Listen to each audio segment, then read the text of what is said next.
천사사관학교 16번째 강의를 시작하겠습니다. 천사사관학교 16번째 강의는 미카엘과 그의 사자들 교회의 16번째 설교를 기준으로 한 것입니다. 요한복음 4장 20절로부터 24절까지 보겠습니다. 우리 조상들은 이 산에서 예배하였는데 당신들의 말은 예배할 곳이 예루살렘에 있다 하더이다. 예수께서 가라사대 여자여 내 말을 믿으라. 이 산에서도 말고 예루살렘에서도 말고 너희가 아버지께 예배할 때가 이르리라. 너희는 알지 못하는 것을 예배하고 우리는 아는 것을 예배하노니 이는 구원이 유대인에게서 남이니라. 아버지께 참으로 예배하는 자들은 신령과 진저로 예배할 때가 오나니 곧 이때라. 아버지께서는 이렇게 자기에게 예배하는 자들을 찾으시니라. 하나님은 영이시니 예배하는 자가 신령과 진정으로 예배할지니라. 아멘.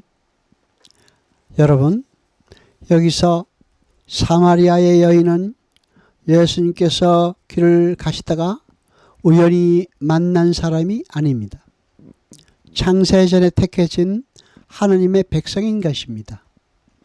우리는 주님께서 반드시 사마리아로 가셔야만 했다는 그 구절을 통해서 예수 그리스도께서는 창세전에 택해진 하나님의 백성을 구원하시기 위해 사마리아로 가셨다는 것을 알고 있습니다. 영원히 목마르지 않는 생수의 이야기를 하시다가 갑자기 네 남편을 데려오라는 주님의 질문을 통해 주님은 사마리아 여인의 문제점을 드러내고 있습니다. 이 사마리아 여인은 여러 번 결혼한 여인인 것입니다. 그것은 이 여인애가 문제가 있었다는 것입니다. 그럼에도 불구하고 주님은 하나님께서 택하신 하나님의 백성에게 일일이 찾아가셔서 그들의 목마름을 당신의 말씀으로 해결해 주시고 계신 것입니다. 이사야 49장 14절 15절을 보겠습니다. 오직 시온이 이르기를 여호와께서 나를 버리시며 나를 잊으셨다 하였거니와 여인이 어찌 그 젖먹는 자식을 잊겠으며 자기 태에서 난 아들을 긍휼히 여기지 않겠느냐.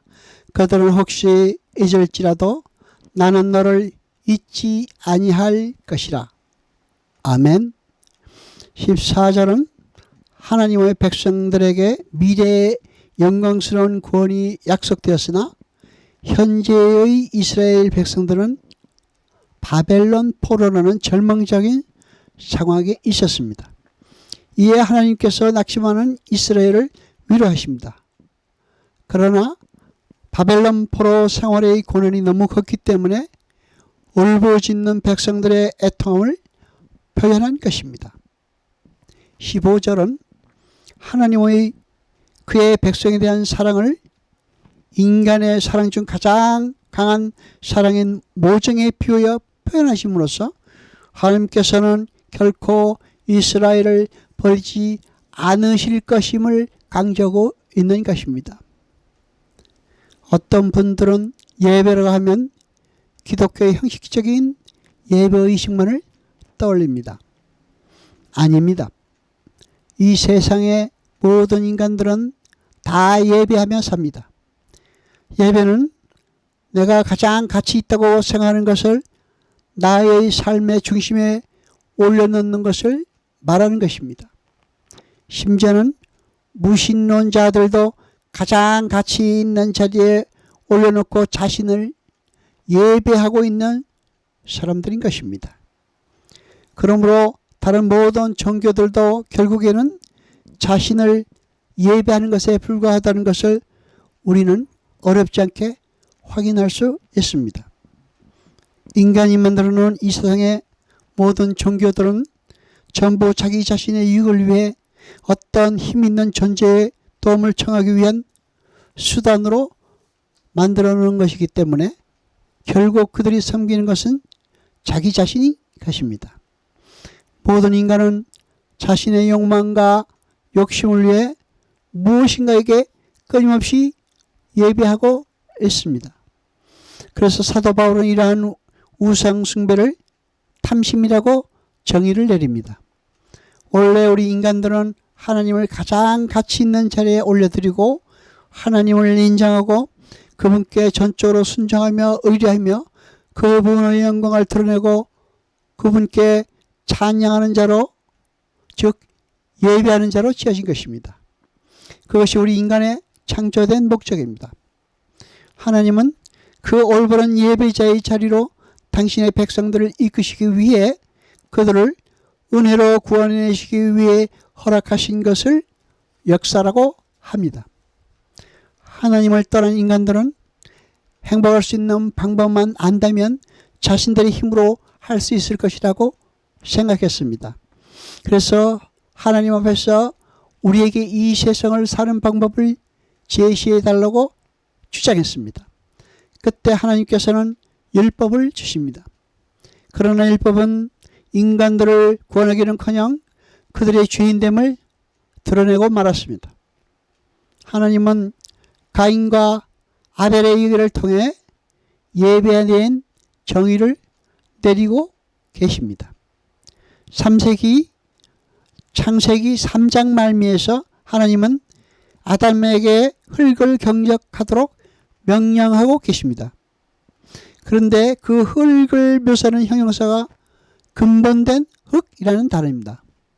그러니까 아담이 경작하여야 할 땅은 흙은 흙인데 아담의 근본된 흙이라는 뜻입니다. 여러분, 여기에 중요한 메시지가 포함되어 있습니다. 우리는 우리의 근본된 흙으로 돌아가야 하는 것입니다. 그 말은 하나님께서 아담에게 흙을 경작하라고 하신 이유가 너는 하나님이 아니라 흙에서 근본된 자라는 것을 직시하며 하나님처럼 드렸던 그 죄를 회개하라는 것입니다. 하나님은 아담이 에덴에서 쫓겨나서 흙을 경작하게 된 일과 가인과 아벨의 얘기를 통해서 아벨은 흙을 경작하며 자신의 본질을 알았기에 하나님은 그의 제사를 연락하셨다는 것을 우리에게 가르쳐주고 계신 것입니다.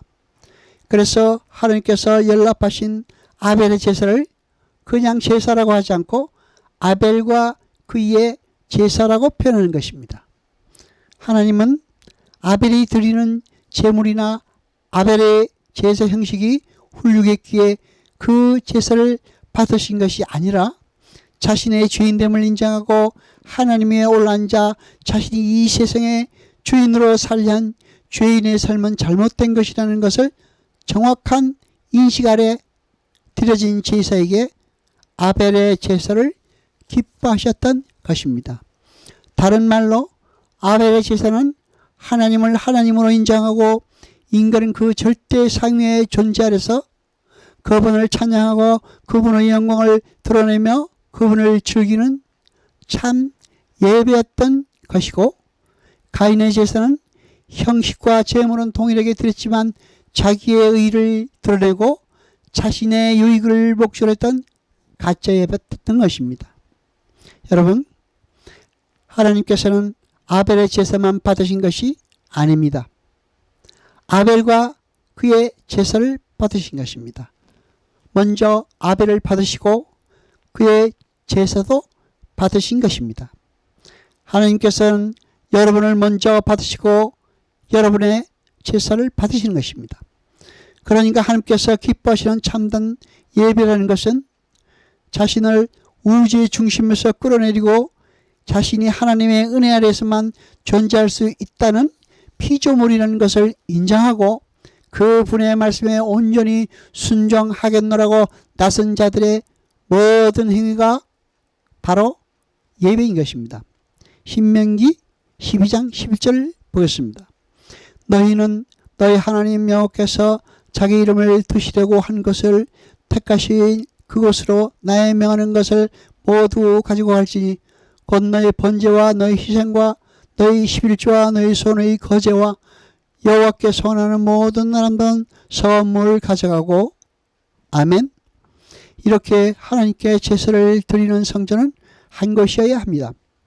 여러분이 제사를 드리는 성전은 어디에 있습니까? 주님께서는 이제 예수 그리스도로 말미암게 될 신약에서의 예배라는 것은 장소나 방법에 드려지는 것이 아니라 신령과 진정으로 드려져야 한다는 것을 밝히고 계신 것입니다. 요한복음 4장 23절로 24절까지 보겠습니다. 아버지께 참으로 예배하는 자들은 신령과 진정으로 예배할 때가 오느니 곧 이때라. 아버지께서는 이렇게 자기에게 예배하는 자들을 찾으시느니라. 하나님은 영이시니 예배하는 자가 신령과 진정으로 예배할지니라. 아멘. 여기서 신령과 진정이라고 번역된 것은 진심 어린 마음으로 정성을 다하여 예배를 드려야 된다는 것이 아닙니다. 실체와 본질이라는 뜻이므로 실체와 본질로 예배를 드려야 된다는 것입니다. 이것은 하나님의 백성들의 죄를 위해 하나님께 제물로 드려지고 하늘과 땅 사이에 유일한 중보자요 제사장으로 서게 되신 예수 그리스도의 참 본질을 말하는 것입니다. 여러분, 우리 자신이 성전이 되어버렸습니다. 그래서 우리 안에서는 늘 예배가 드려져야 합니다. 그런데 우리가 지켜야 할 예수 그리스도께서 주신 계명은 하나님을 사랑하고 내 이웃을 사랑하는 것입니다. 따라서 우리가 신령과 진정으로 예배한다는 것은 하나님을 사랑하고 이웃을 사랑하는 우리의 삶 전체를 하나님이 기뻐하시는 것으로 드리는 것을 말합니다. 성도들은 그 예수의 삶을 하나님께 올려드리게 되어 있는 것입니다. 우리에게 성령이 오시고 그래서 우리에게 믿음이라는 것이 생겼습니다. 예배는 예수 그리스도의 은혜를 입어 성령 받은 자들이 성령에 의해 하나님의 하나님 되심을 높이는 자리인 것입니다. 예배 때는 반드시 하나님께 무엇인가를 가져가야 됩니다. 무엇을 가져오라는 것입니까? 우리 자신을 가지고 와야 하는 것입니다. 여호와 아버지 하나님 그럴 것이며 세세토록 영광과 찬송 받으소서. 말씀을 들을 때 깨닫게 하시고 우리로 진리를 알게 하소서. 이 모든 것 감사드리며 우리 주 예수 그리스도 이름으로 기도드리옵나이다. 아멘.